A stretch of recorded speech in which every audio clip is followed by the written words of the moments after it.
the activity of these fish is just a shorter period of time, but they're just as active in that short period of time. They're very aggressive in 30-degree water as they are in 43-degree water, but it's just a smaller window.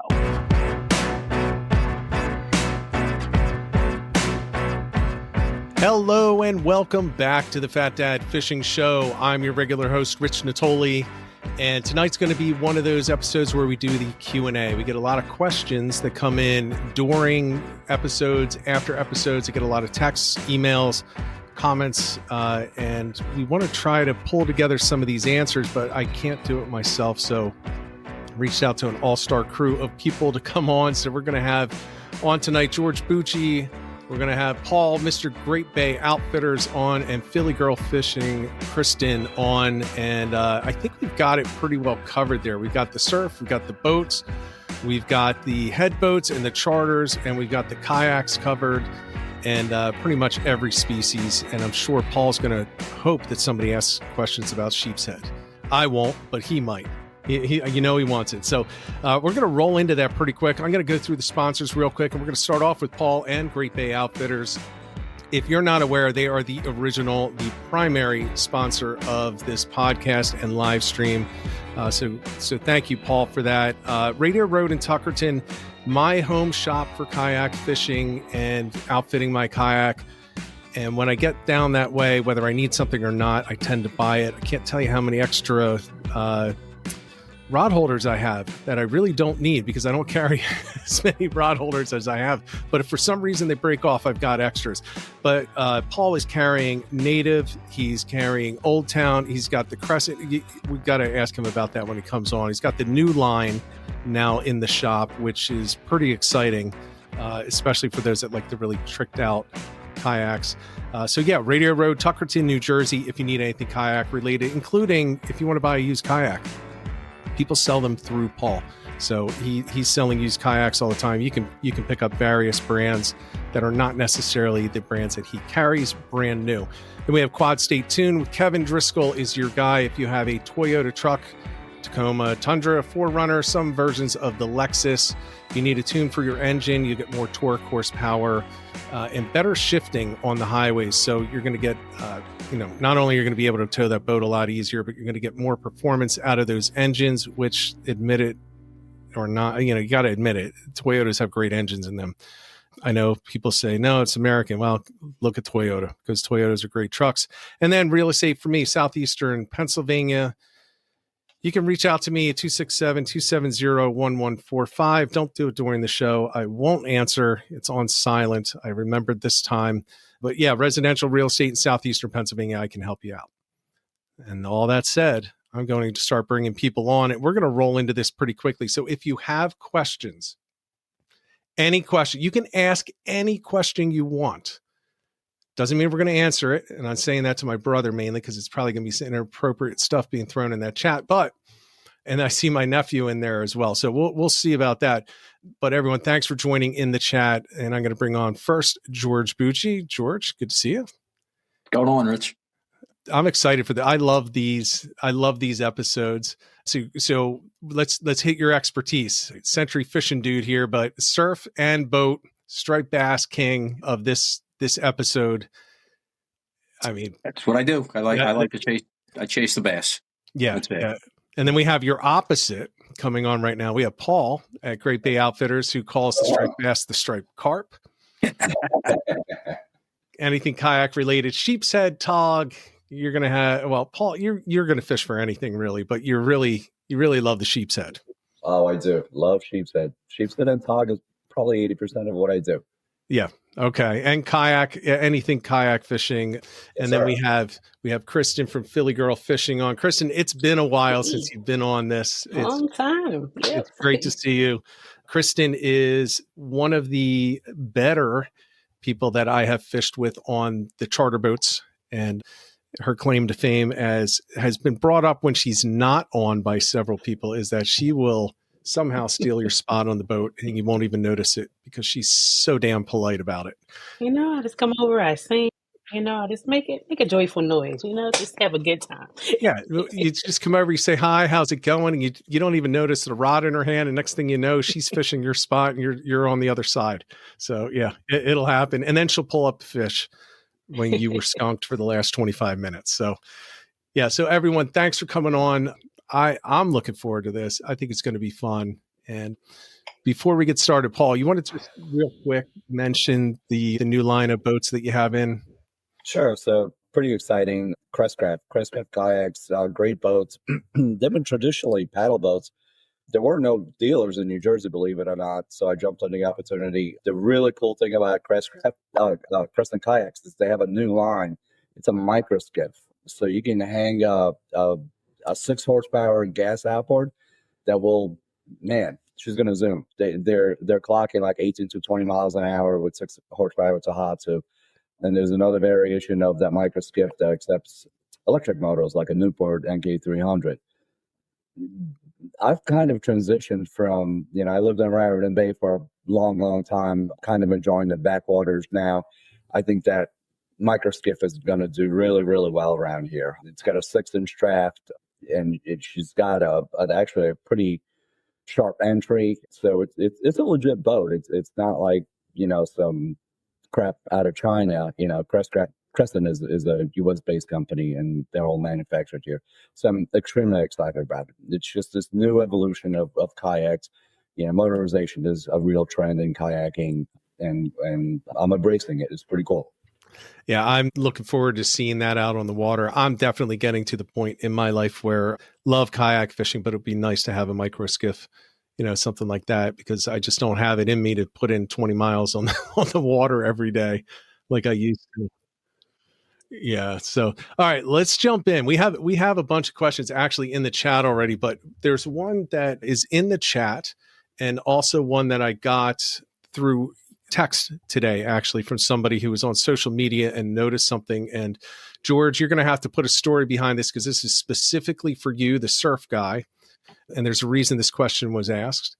But the question is, what's the most important thing to remember when you're packing up from a day surf fishing? To put all your stuff in your truck. Yeah. All right. Now give the background. Well, it's been a grind. This fall's been a grind. And I was off a lot more days this November than I actually worked. I think I worked 8 days. I took vacation time. So I wanted to grind. And it was coming to the end of the grind here. It was Black Friday. I had something to do with my wife, but I had time in the morning to fish. So, of course, I drove an hour and a half north and fished the beach, and there was some fish, and I got caught up with time, realized what time it was. I was late.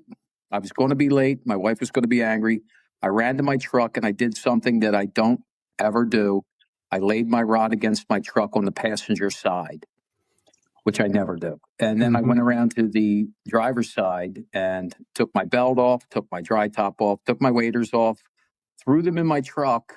My rod was out of sight, out of mind, and I jumped in the truck and drove away. Yeah. And you want to give a little background as to what exactly that setup is so that people understand? That was a Century S1 10-foot with a VSX2, probably about $1,700. Yeah. So I was about 30 minutes down the road, realized like a brick hit me in the head. Oh my God, I forgot my rod.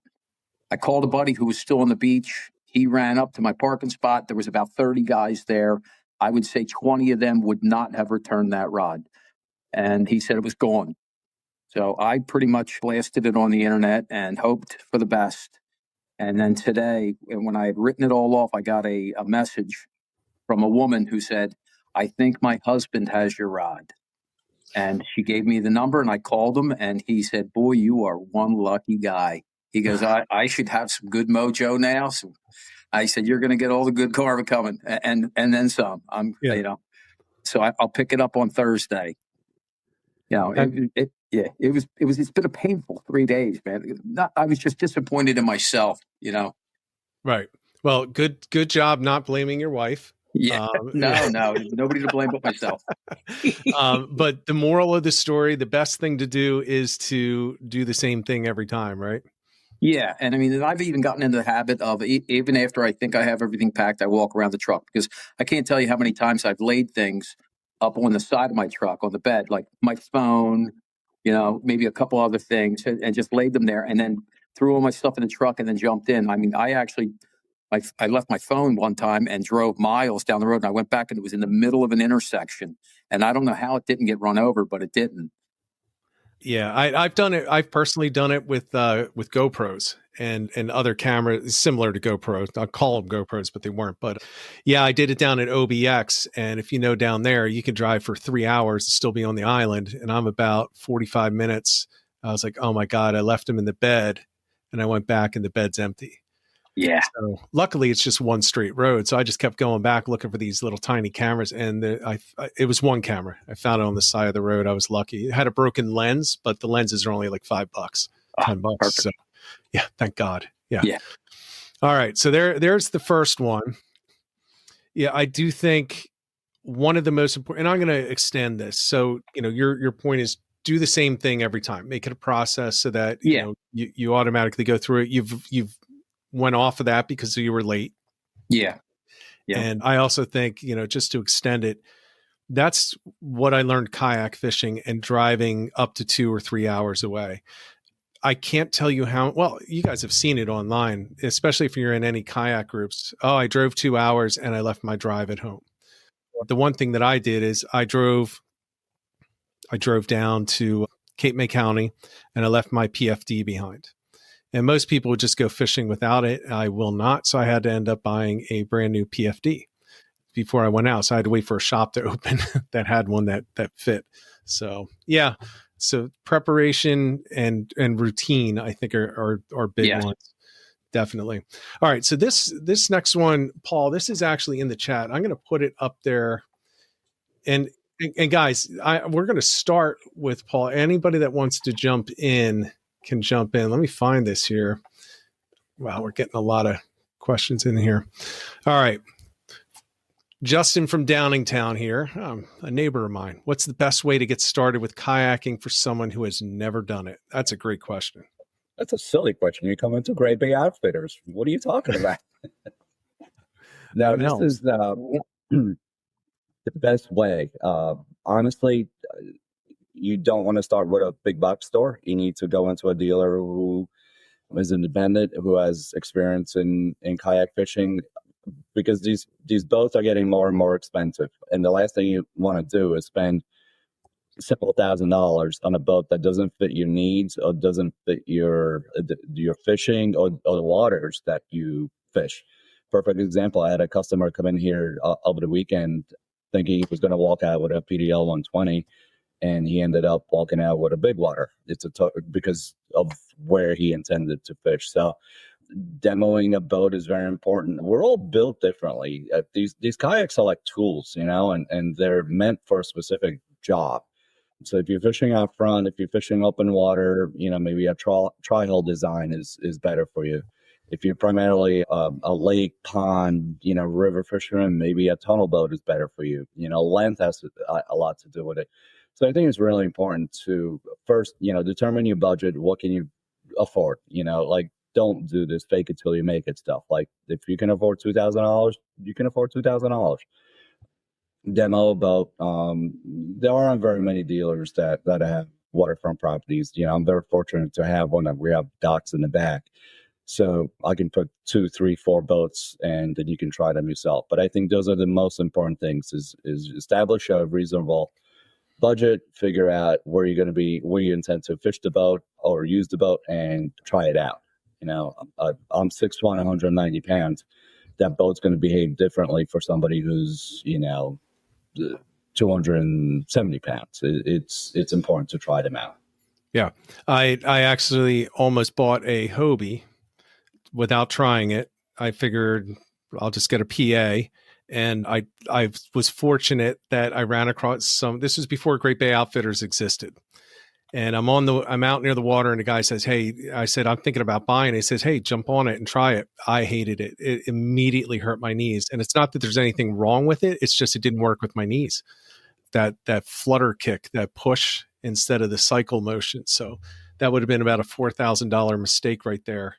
Yeah, that's what I'm talking about. And we're Yeah. all built differently. And it's really important before you spend a ton of money, sit in one, try it out. You think it may be for you and just may not be. Right. And really determine what you're going to use it for primarily. Everybody says, I'll give you an example. If you look at Old Town, people say, well, the 120 is the most popular. I'm going to get the 120. 120 is great. And they're like, oh, I can stand to fish. Okay. If you're fishing an inlet, if you're fishing salt water, you're probably not standing.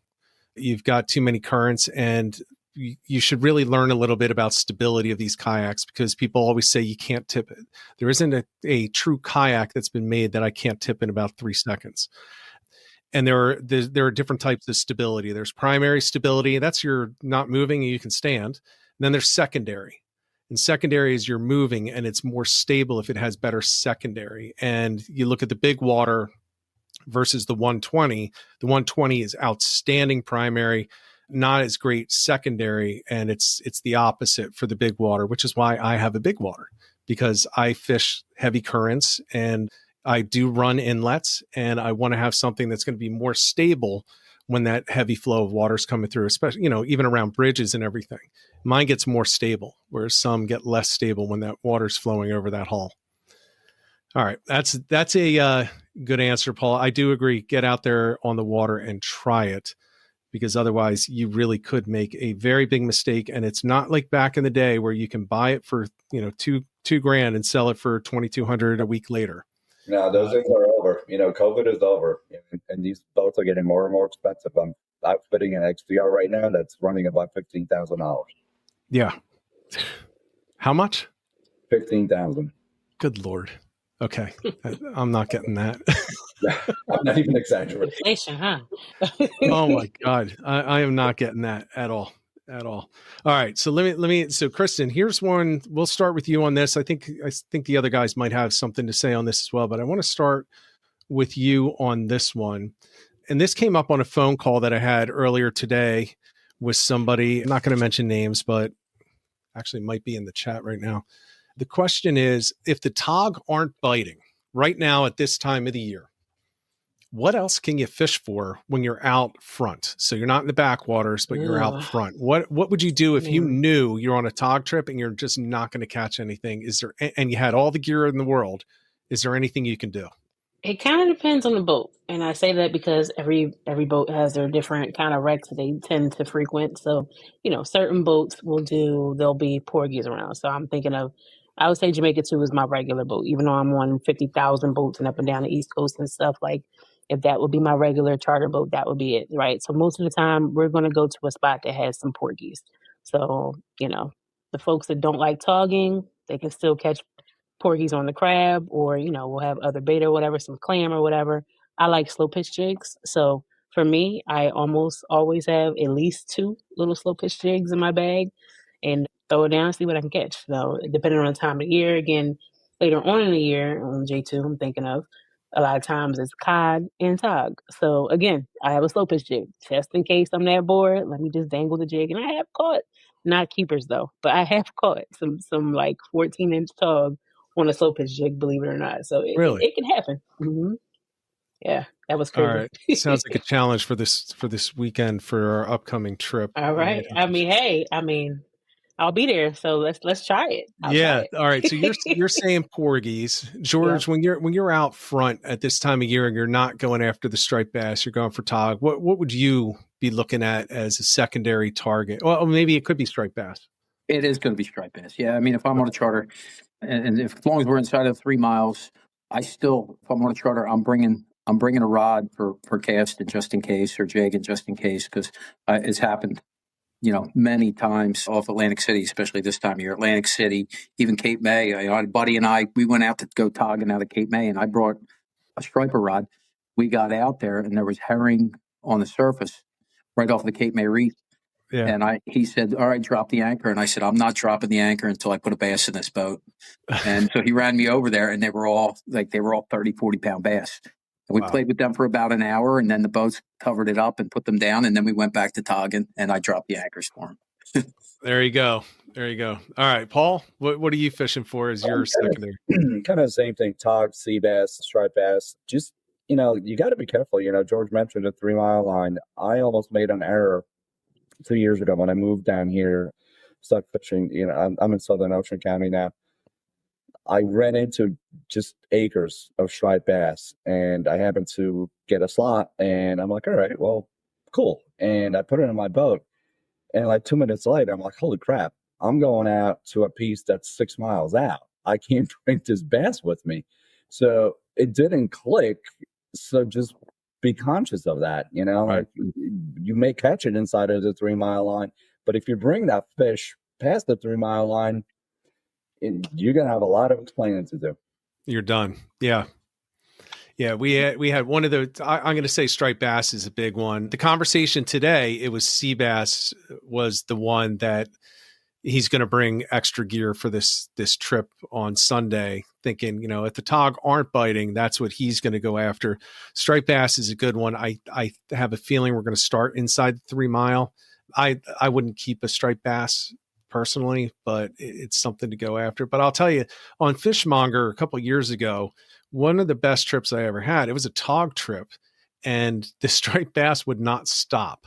I mean, it was insanity. I mean, we're fishing for tog, and then striped bass come by like a quarter of a mile away. So it was just anchors up and over there and just on them. It was like the perfect atmosphere. We're bailing those, we get exhausted, and then we go back to tog fishing until the next school came through. So, all right, sounds like those are going to be the big ones. I just have one little story there for that. Yeah. I was on Fishbound down in Ocean City, Maryland, and I don't know how far out, but we were far, really, really far. So we were looking for big tog, and there's one guy. He was fishing a slow pitch setup, like he likes to use a slow pitch rod for catching tog or whatever. We thought he had a double digit. Pull that thing up, it's like a 35-pound striped bass. Wow. And then the guy on the other side of the boat, his rod starts, like going and cranking. So he brings it up. So we had these two twin 35-pound, 40-pound striped bass that we had to take pictures and throw them out. And then even the captain was just like, don't post that because people are going to think that we kept it, which of course they went back. Exactly. Like, oh, man, but that was so crazy because it was huge striped bass on white crab. Like we weren't doing anything else, fancy, just fishing for tog. Way out there. And Fishbound, I believe, is the world record holding boat for tog, right? Yeah. Now we have, I don't know if there's isn't that what Westerfield I'm not sure. I'm not sure. Just because I know there was a guy who just caught one in Rhode Island. Oh. He caught a big one. Yeah, it's up there. So I'm not sure which one is the biggest anymore, but the big fish have recently been caught. So yeah. All right. Well, it'll be on the Osprey this weekend. Hey, come on, speaking of existence. I love the optimism. It will be. It'll be on my rod. Of course, somebody will be borrowing it at the time, but it'll be on my rod. All right. What are you fishing for tog now? What's your rod setup you use? So this kind of goes into a question. So I use a custom that was made by John Creeley. So I believe it's a Jigging World blank. And I love Penn reels. So I use a Penn Squall low profile, and that's it. Like I don't, and actually this rolls into the next question, which is for everyone. And actually, Kristen, let's start with you, and then we can go around. The question that came in was, it was set up with, I can't afford these $1,000 setups. What are some good setups that I can buy off the rack at a regular store within a limited budget to get on these fish? So I'm going to leave it wide open, and everyone can just answer for the kind of fish that you really like to target. And Paul, even though it's wintertime, you can talk about sheep's head if you want. All right, Kristen, you're up. All right, so I'm going to go with fluke. I think that's the most, we don't need to spend, $2,500 on a fluke setup. It's so, it's so overkill now. It depends. And this kind of goes back to what Paul was saying earlier. Just know your budget, shop within your budget, and shop within your means, realistically, right? So for me, I do have some injuries from car accidents and different things in sports. When I was playing basketball and volleyball and all that stuff back in the day, I was a little more activist, sitting at my computer desk at work, right? So I like the lightest stuff possible. So sometimes I will go and spend a little more money to get that light and strong stuff. But my almost 8 pound fluke that I caught on J2, I caught that on a Nexus on a freshwater, technically Daiwa Tatula from 2013. Like it's not even a saltwater. Caught an 8 pound fluke on that. Like, and it's not, again, a Nexus back then. I think it was probably like 180. I don't know what they are now, but you can definitely find them used.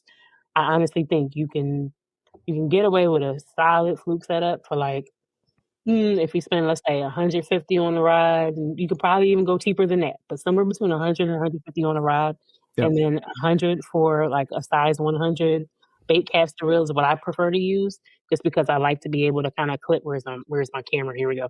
Click the bail and release it really easy without having that open, and making sure the line stays straight Yeah. for those open reels. That's all you need. That's really all you need. And honestly, even from a jig perspective, bucktails now are getting pretty expensive. So, chicken rig it up. But the hooks, weights, a little low profile size 100 reel, bait caster reel, and whatever kind of rods you can afford.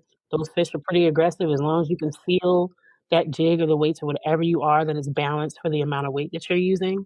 Feel it kind of lift, and when it's loaded up with whatever you have on there, that's all you need. Very good. George, what do you have? I know you're a Century guy, so you've got like the in to the Yeah, top of line customs. it's it's nice to have nice stuff, but it's not necessary.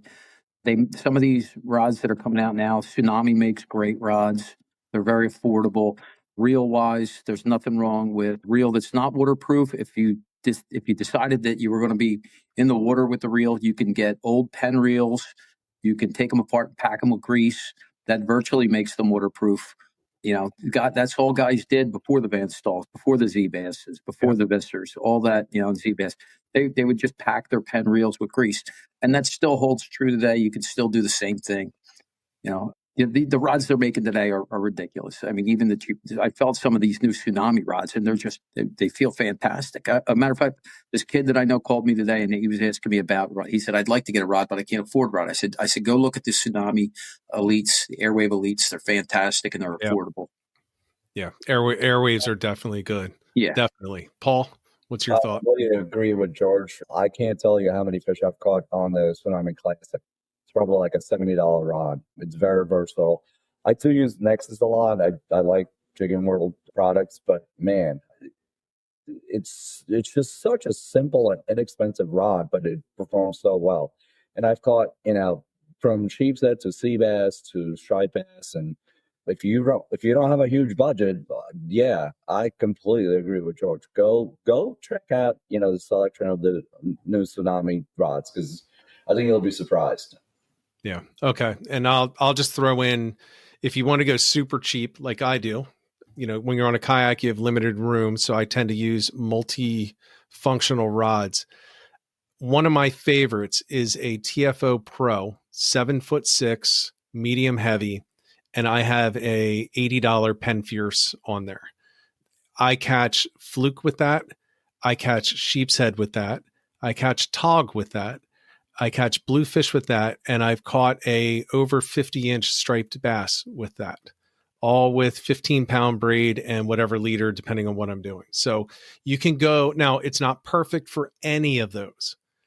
Oh, and I've also caught redfish and speckled trout on there. So, I mean, it's versatile. And the rod itself, I think when I bought it, might even be less expensive now. I think it was $120, and the reel was like $80. So, for less than $200, I literally bring that everywhere. And as a matter of fact, I am bringing that rod on the Osprey this weekend, because I know, when you pull up close to, if not over, a 50-pound bass on a rod, you're pretty sure that it can handle anything. Now, it can't bounce an 8-ounce weight, but I can use that for any other species out there that we're going to run into.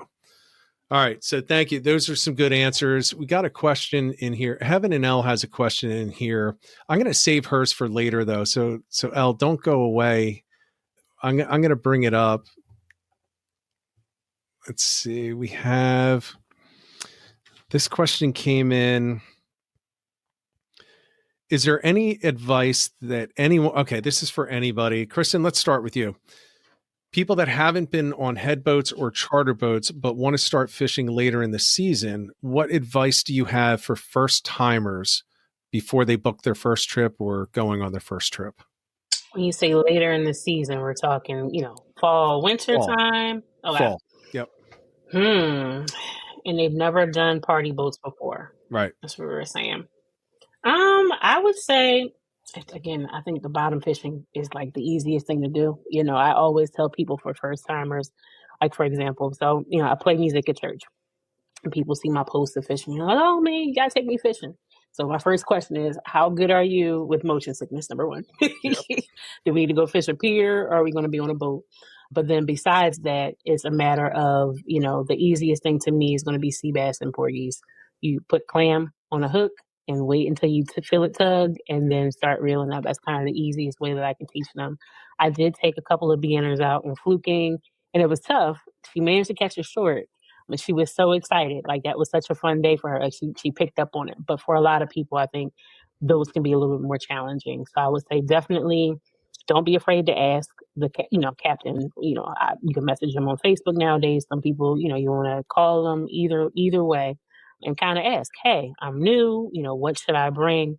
Most people do. Most of the websites do kind of list, what you do need to bring. But I say the easiest thing is reach out to the captain, the day before or a couple days before the trip, and just ask those questions. And don't be afraid to ask those questions, because those mates are there to help you.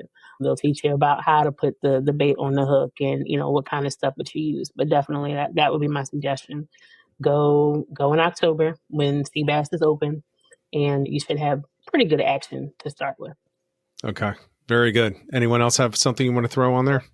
Yeah, dress warm if you're going out there right now. Jesus. That's that part. Dress warm, layers, right? Layer up. And waterproof if you can do it. And just, pay attention to the mates, pay attention to what other people are doing on the boat, because you can pick up a lot. Don't stay like when I'm on a party boat or a charter, I'm not there for the show. If somebody's catching on the other side of the boat, I'm going to move around. So just pay attention, head on the swivel, open your eyes, open your ears, and learn from other people. Very good. I'll go back to your motion sickness thing. If you're not sure, take Dramamine the night before and take it the morning of. If you wait, and if you do get seasick, you'll know, even though you took it, you just won't get sick or as sick if you take the Dramamine. But if you don't take it the day before and you're going to get seasick, it's not going to help. You're pretty well done in. So if you're unsure, just buy it, take it. And if you go through the whole next day and you feel nothing, you probably weren't going to get sick. But for a $12 package of Dramamine, it'll make your $150+ trip that much more enjoyable. Nobody wants to be that boat is not turning around. Right. You're brother. Consider it insurance. Man, that reminds me of summer times when the families would get on for the afternoon fluke trips and be kind of like they're excited and they're like trying to surf the waves at the front of the boat and having a good time. We always laugh and give them about 45 minutes that they're going to be laying down on the bench, either outside or inside, or their heads in a bucket, because they thought it was fun and didn't realize that, they didn't take Dramamine or Bonine or get the patch. The people get the little patch. So, yeah. Don't be afraid. Do something. That. And I don't think people realize just how many regulars on these boats get seasick, and they take the stuff beforehand, and they are like regulars, like on all the time, at least once, twice a week for some of them. Some of these older guys that I've met on these boats are out there every freaking time I'm on there, and they always have a patch on. So, and if you don't get seasick, just keep in mind, everybody is capable of getting seasick.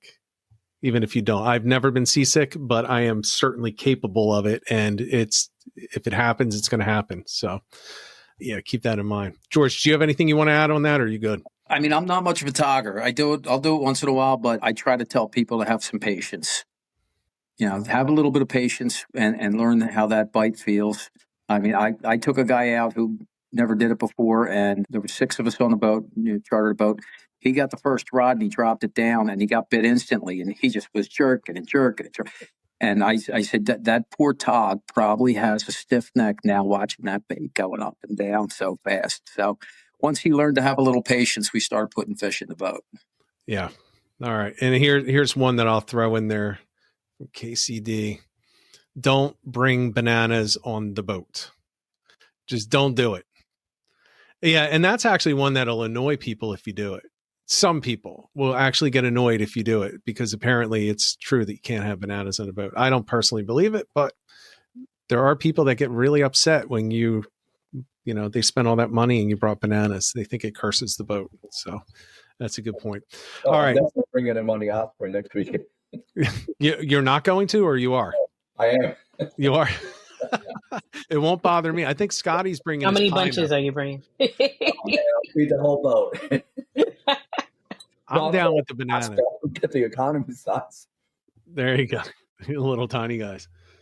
All right. So here's one. George, this one's a good one for you. So this is one of the most common questions that I get throughout the year. And I can't tell you how many times I try to answer this via text, and it takes like an hour of texting back and forth. And let's kind of narrow in on this time of year, even though it's generally a more general question, depending on the time of year. If you're going to go fishing for striped bass from the beach and you don't have any reports, like you don't have a network, you don't know where they are right now, but you're going to go down to the beach and you're like, I got to go fishing today. What are you specifically looking for on a beach before you hit that beach and start throwing lures out there?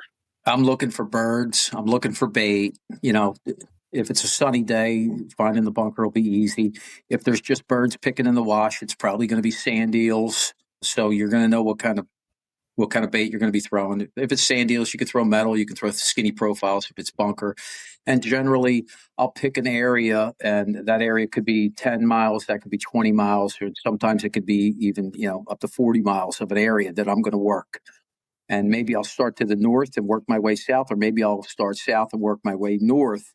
And it's amazing how you can be a mile away from incredible action.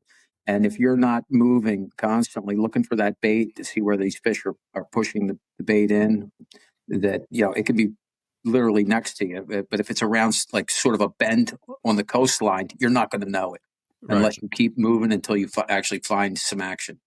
So let's take this. Let's say you're going to start north and work your way home. So you're heading south. Yeah. You're pulling up to a beach. You're jumping onto the beach. You're fishing it for a while. You saw some birds or whatever, some sand eels in the wash. You're fishing there, and now it's time to move. Are you just jumping in the car and you're moving a mile at a time, 2 miles? That'll depend how quickly the action's moving. This particular year, there's been a lot of movement. I mean, it seems like the fish are moving faster than the bait.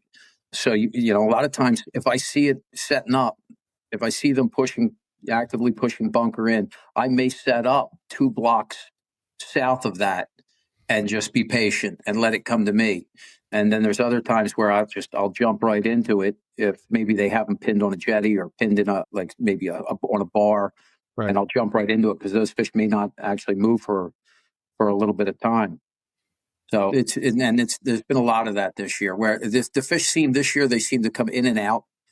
They would come in for 5 or 10 minutes and then they would push out and then they would pop down the beach, maybe 2 blocks, and the bait was just flying. So I actually invested in an electric bike this year because I'm tired of walking.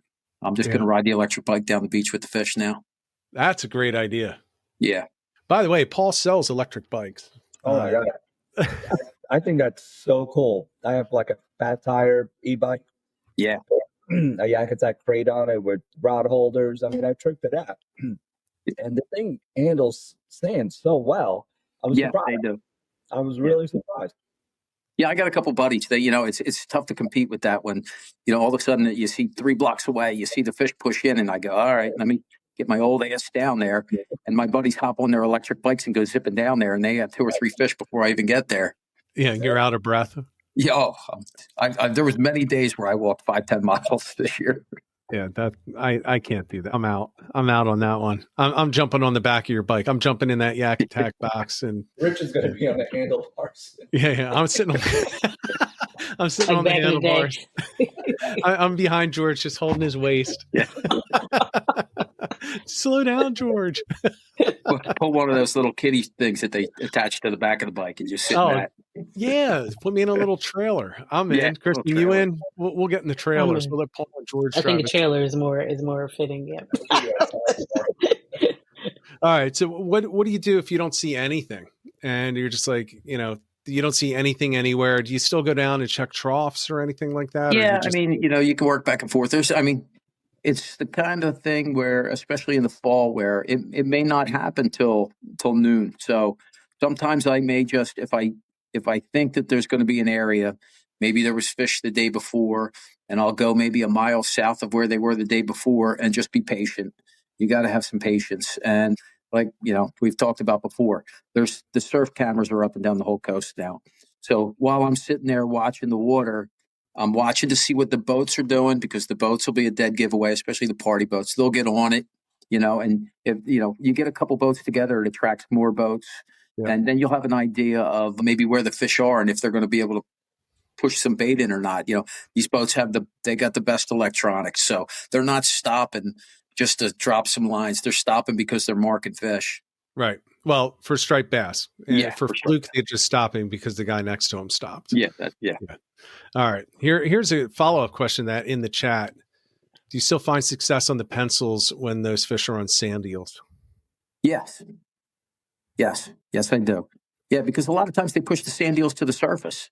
Mm-hmm. So they're just looking for something wiggling across it. And a lot of times you may have to downsize that pencil. Maybe I'll go from something in the 8-inch range, and I'll downsize to a small pencil, like a 5 or 6-inch Cordell, or a 5-inch, the tiny Guppy pencils. Guppy makes a great little pencil. Something a little smaller, small profiles, and a lot of times that'll trigger a lot more bites than the bigger pencils.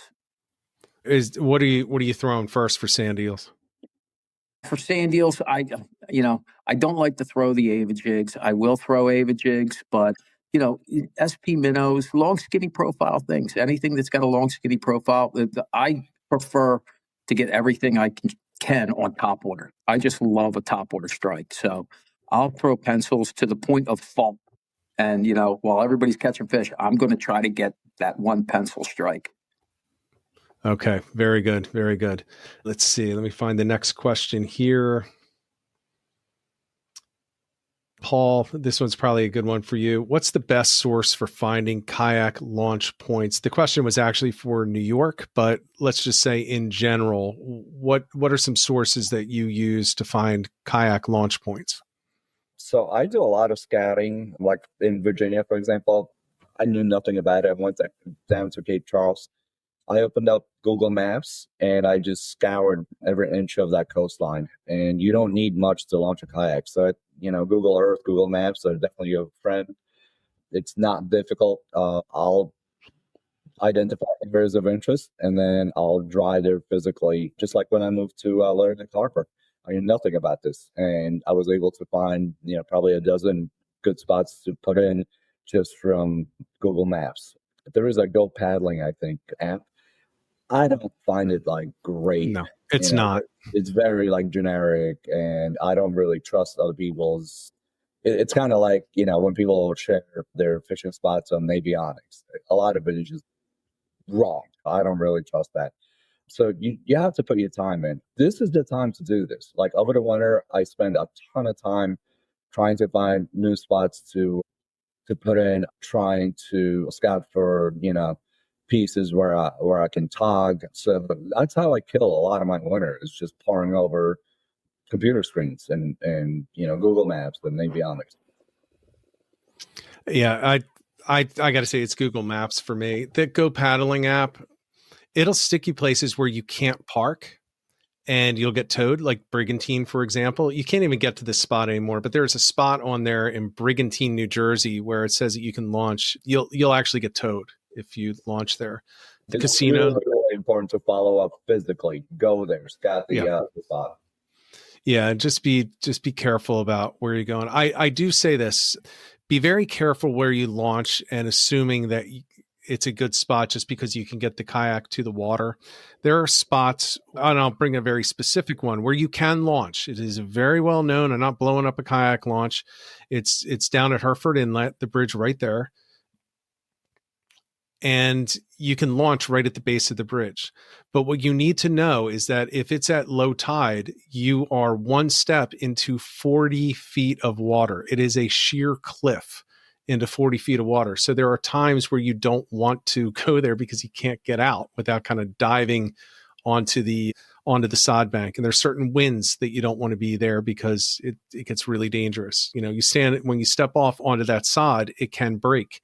And then all of a sudden you're in direct inlet flow in 40 feet of water, and it's going to be pushing you away from there. So it looks great. I will launch there sometimes, but I actually prefer to take a 2 mile, or I think it's a 1 mile trip around Numi Island in order to get there, then launch at that spot. So I'll just caution people about that. Just be careful. Make sure you scout it out and look at the depths too, because it does matter. And on the flip side, I launched at Staten Island once. Looked like a great spot. Man, it was perfect. But I didn't think about low tide. And when I came back in after a very long day out on the Raritan, I'm exhausted. Tons of striped bass. What a great day.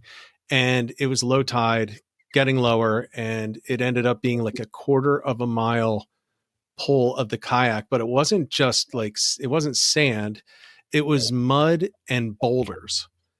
And I'm dragging my kayak, 100 and some pound kayak, over this thing. It was the worst. I think I might have cried on the way. it was so bad. In a dry suit. Oh my God. So I was sweating, it was probably filled up from sweat at that point. So yeah, this is great day. I mean, blowout tide, you could be wading through, 2 feet of muck. It's not fun. You'll literally sink to your knees. Yep. And, when you're dragging a, 120 to 140 pound kayak with gear, it ain't fun, man. So watch the tides. Absolutely.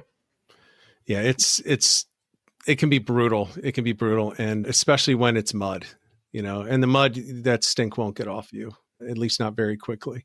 All right. So we have a question from L, Heaven and L Outdoors, which I think is an interesting question. Now, I'm going to tell everyone right now, there's a little bit of blasphemy in this, so get ready. So here's a question. I have a controversial question for everyone. Does anyone else feel fishing burnout by the time winter arrives? I know, blasphemy. Let's go around the horn. So, okay, George, let's flip your seasons. So you get started when everyone else is stopping. Like your big season is the fall, right? I prefer spring. Right now I'm cooked. You are burned out. Yeah, I am completely burned out right now. Yes. Okay. All right. Yeah. It'll probably take me till sometime in the end of December, maybe right after Christmas, and then I'll start getting the itch, and then I'll start to probably wander south. Okay. All right. So there's another blasphemer with you, L. So George and you are both on that side of it. Kristen, how about you? Yeah, I mean, I could definitely say last weekend was rough. That almost had me. I joked with a couple of my friends and said I'm done fishing for 2 weeks, and literally it works out because I'll be on your trip this Sunday. But no, we were fishing in the rain. 40, I don't know, it was probably 40 something degrees. It probably felt like 30 something with the wind chill, and the forecast was just wrong. Just wrong. Yeah. I brought a poncho over my stormer thinking that would be fine because it was kind of like supposed to just drizzle through the day. Rained, like legit rained. Everything is soaked. I cut my thumb on like my GoPro camera case thing. So I have like, it's the thumb that I need to spool the line with. So I'm like, gushing blood, is raining. I'm cold. I'm like, the bite wasn't there. It's tough. It's tough. Like those are the moments where it's kind of like, whew, I could be home, drinking coffee, playing Call of Duty, anything, but Yep.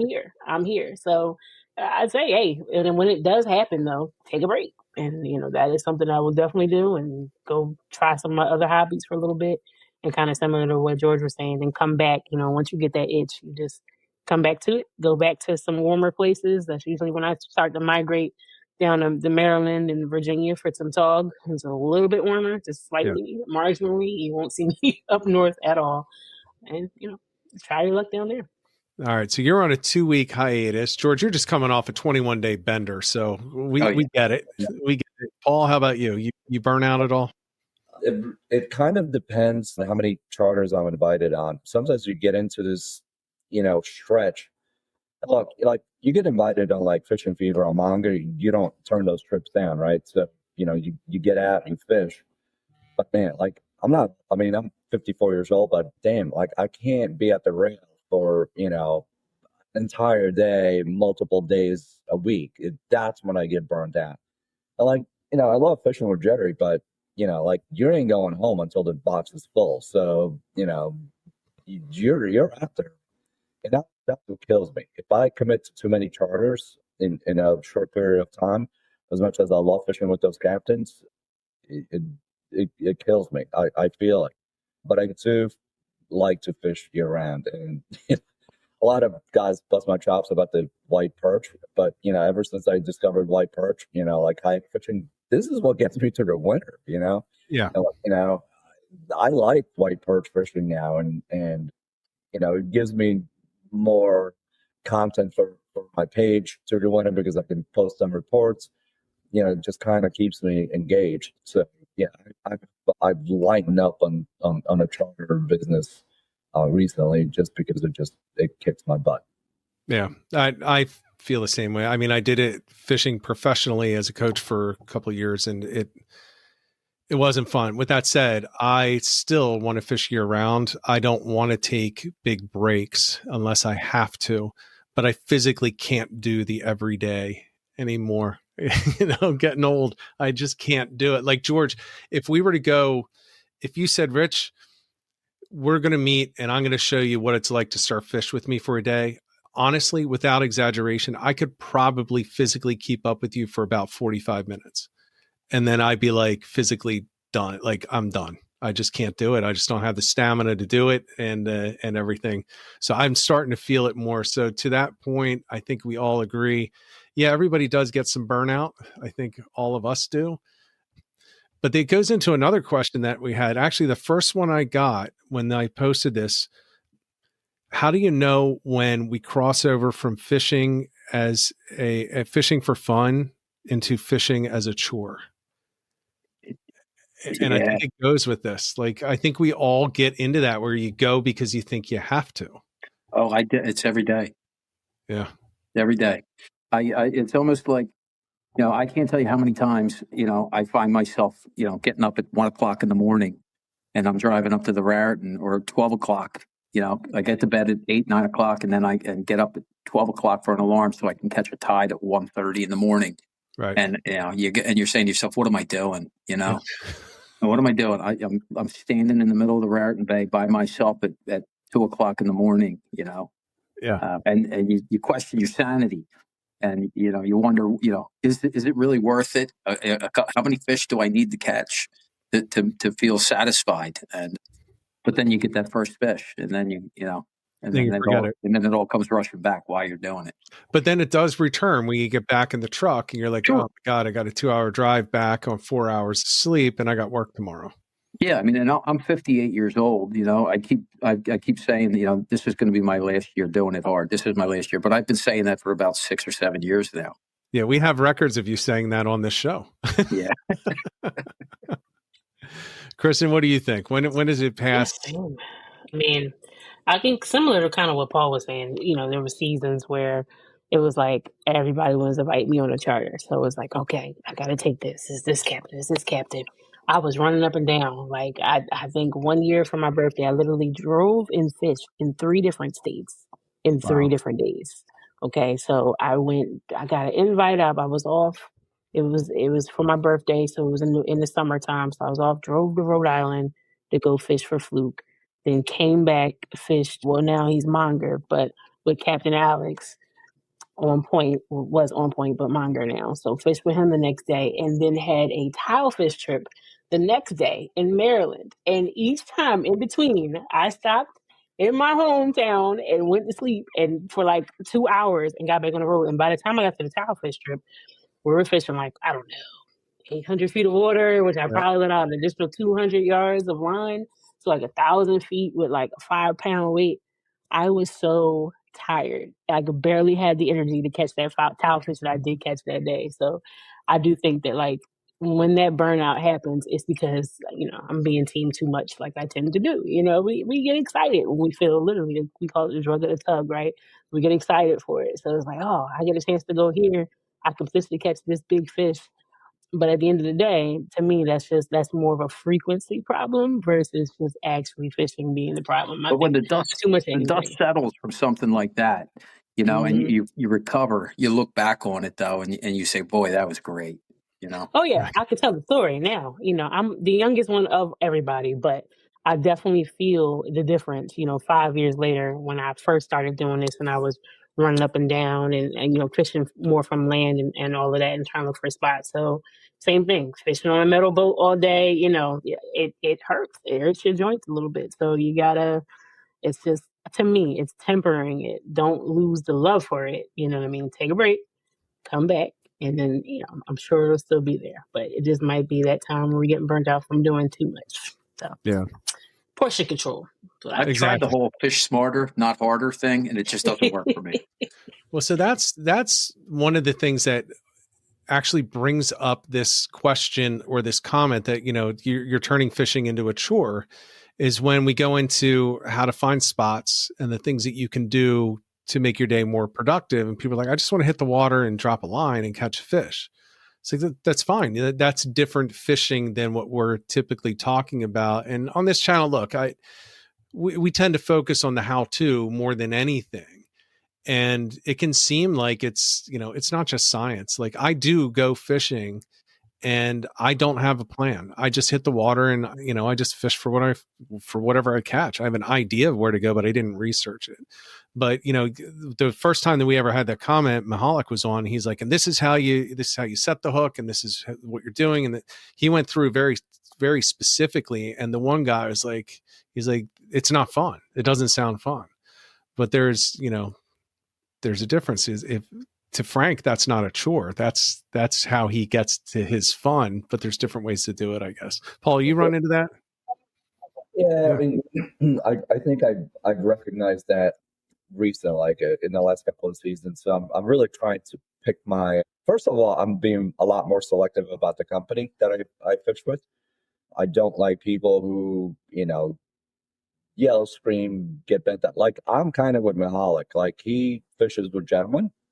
I don't need drama in my life. Like, if I'm on a boat, especially on a charter with guys that are getting pissy, it affects me. I don't have fun. So I've cut a lot of people out of my circle just because I don't enjoy fishing with them.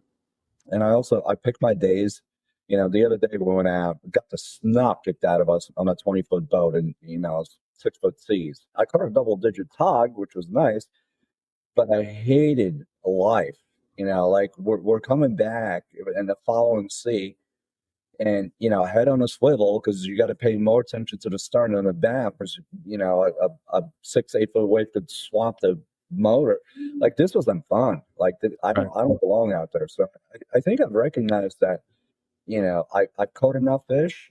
I'm not the world's greatest angler. I want to have fun. This is probably another reason why I don't create content. Like, like, if I had to put out a video, like, I give a lot of props to guys like Jeff from 609 Fishing and South Jersey Yak. These guys are out there every freaking weekend, and they got to put enough content on tape to last them through the winter. Also, that's a lot of work. This is not for me. God bless them. They're having fun. That's great. They make a couple of bucks. This is not for me. I'm never going to be the guy that's creating content week in, week out, because I know that's when it's going to be a job, and I'm going to hate fishing. Yeah. And that's one of the reasons that I stopped doing that. I'll do a video every now and then, but I'll do the live streams because it's fun. Editing videos for, going through 8 hours of video.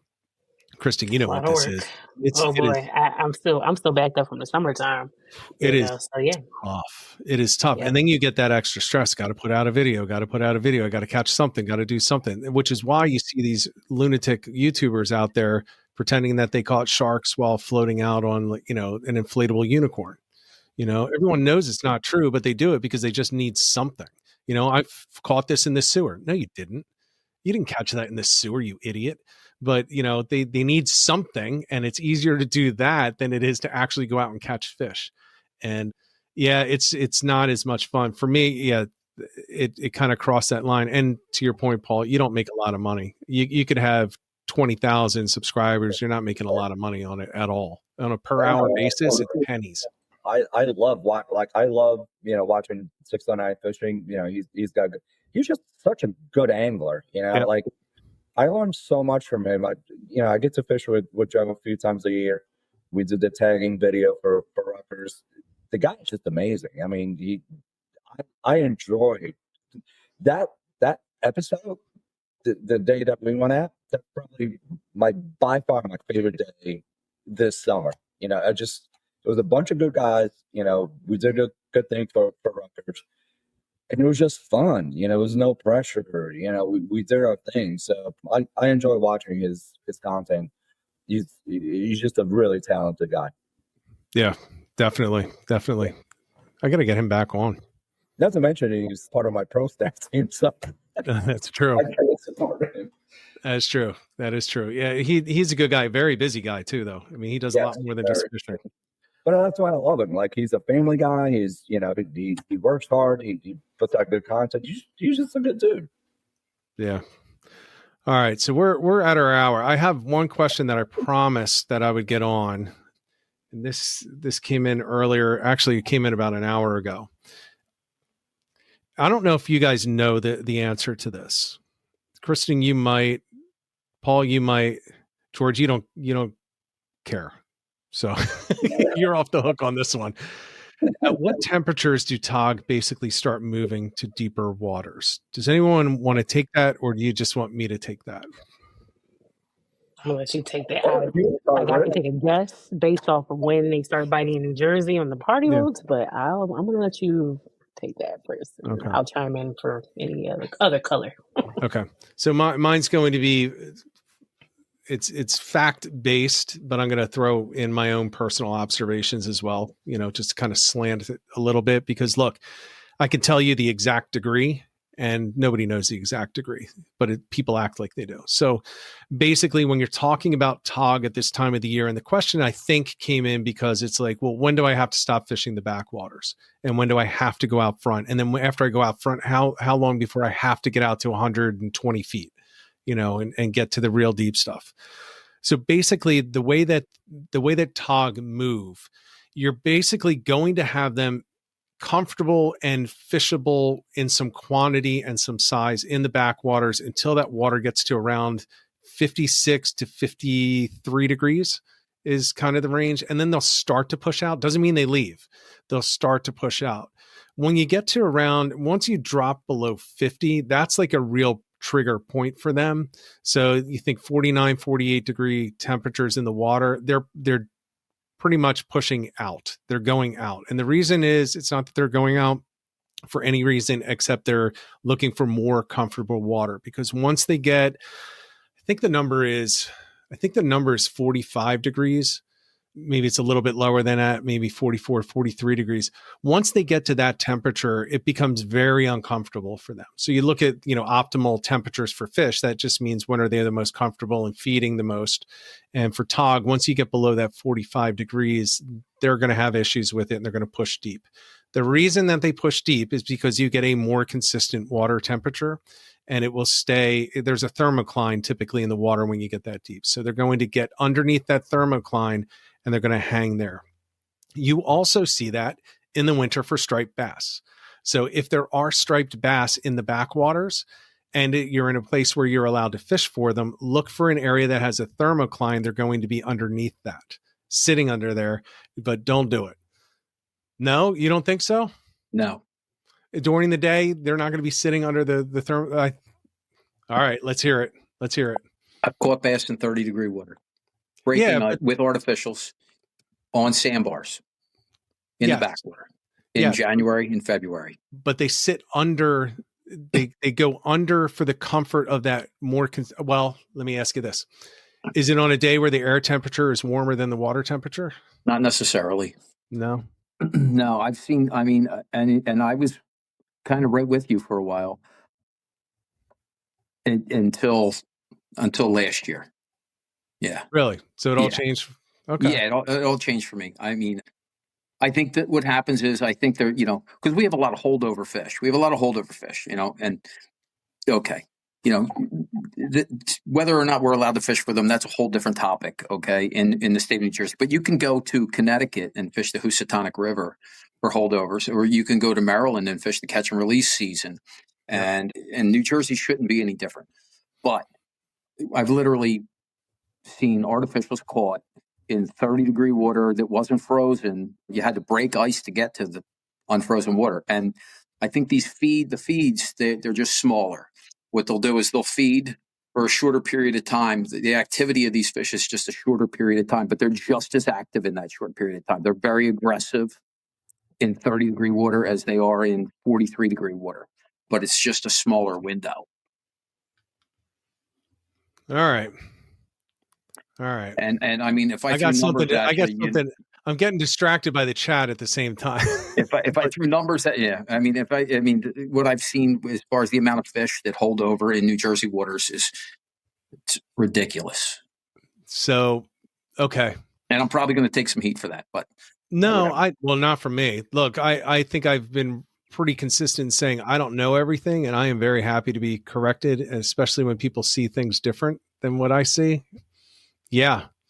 So I'll go back to what I was saying. Thermocline is a good indicator of the more consistent water temperature, but you can catch them in 30-degree water on bars. So for the straight bass. But as far as the tog, that's when they are going to start moving more to the deeper wrecks, which is why right now in the season for the head boats, they're in tighter to shore. They don't have to push out because the tog, they don't have to go anywhere yet. They're still very comfortable in the water temperatures that we're seeing right now. So that's about the only part that I could kind of add, like just knowing, because again, I'm not really fishing bays. I don't do kayaks. I'm a big girl. I know we can be on kayaks, but my comfortability on being on a kayak is non-existent thus far. But when I get there, Paul, I know you're the first one to go to, because I've had friends tell me all different types that I can try. And I'm like, we're going to start slow. I digress. So anyway, the party boats, like how far, what kind of wrecks are we doing? Are we fishing closer to shore? So I feel like, especially, here's an example, when I went out 3 weeks ago, went out to James Joseph. So that was on the bay side on New York, Long Island.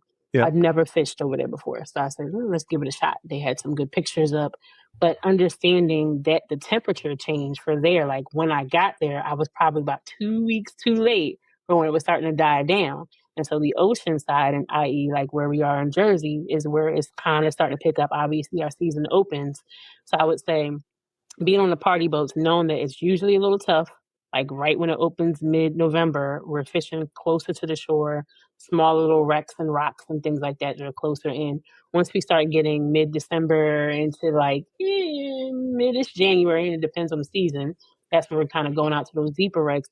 Once we get past, if I'm fishing still in Jersey, once we get past mid-January to whatever boats are still going out, let's say mid-February, now we're trying to hit those really, really far wrecks, because again, like what you said is what people have told me about the thermocline and that temperature. So I never paid attention to the exact temperature, but around that 50-degree mark was what people have murmured to me. So that's kind of what I'm aware of. Everything after that, I would just say, just based off of what the party boats do, that's how I've tracked how far these fish must be moving out.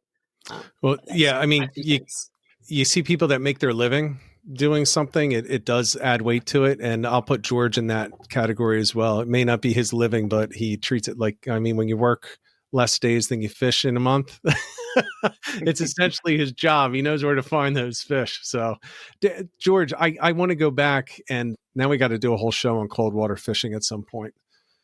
And Paul, you got to come in, because I love that white perch fishing. I absolutely, and they're the smallest fish that I will target all year. And I absolutely love fishing for them. I don't care if it's 20 degrees out, I'm hitting that water. And that to me is so much fun. It's a lot of fun. They're tasty fish. I actually prefer the white perch over sea bass. It's too cold to clean them. I just throw them back. It's too cold. Well, give them to me next time. All right, I'll give them to you. All right, is there anything that we missed as far? I I'm going to do this because it's my nephew who put the comment in there. I'm going to answer his question. So he's going Sunday. So Dominic says, Uncle Rich, are you going to pick us up for the fishing trip in your white rusty van with free candy written on the side? Yes, Dominic, that is the vehicle I'm bringing down. And the only reason I'm doing it is because I know you and your brother would fall for it. So yes, that's what we're doing. That's what we're going to roll up to the Osprey on Sunday. Yeah. That's awesome. Yeah. Yeah. All right. So thanks guys for coming on. It's a good episode. I learned, George, I'm going to be thinking about that for quite a while now. About those. You got to look at the Chesapeake Bay, Rich, and see what they do down there in the winter and how far those fish push up into the Chesapeake Bay, and that'll give you all your answers. I mean, it's an incredible fishery in the winter. What's that, Paul? I said, it's like, I love it. It's like late show controversy. We're about to wrap up, and then you and George just have differing opinions. Love it. Well, see, yeah. So now I'm thinking I got to get to the Chesapeake now, and Paul, I'm going to drag you with me. So, you're really going to have to twist my arm. Let me tell you. Yeah. Well, we'll have to go down for some winter fishing where we can, when we can. We'll have to talk about it off air. That's not for on air. Yeah, exactly. All right, everyone, thanks for tuning in. If you're going to be, again, on the trip on Sunday on the Osprey, make sure you introduce yourself. It's literally the only sold-out trip for the Osprey that I've seen. So I'm guessing the vast majority of people are going to be us. Might have a giveaway too. We've got one of my local tackle shop up here is saying they're going to try to throw something together. So who knows what the hell is going to happen? All I know is that we're going to catch more than starfish this time, and a single lobster. We're going to have fun out there. So everyone, until then, don't get out there in the water tomorrow. It's going to be brutal weather, but try to hit the water in advance so we can talk about that. And everyone else, we'll see you Sunday. And if not, we'll see you Monday with a recap. Everyone, get out there, get on the water, get some tight lines.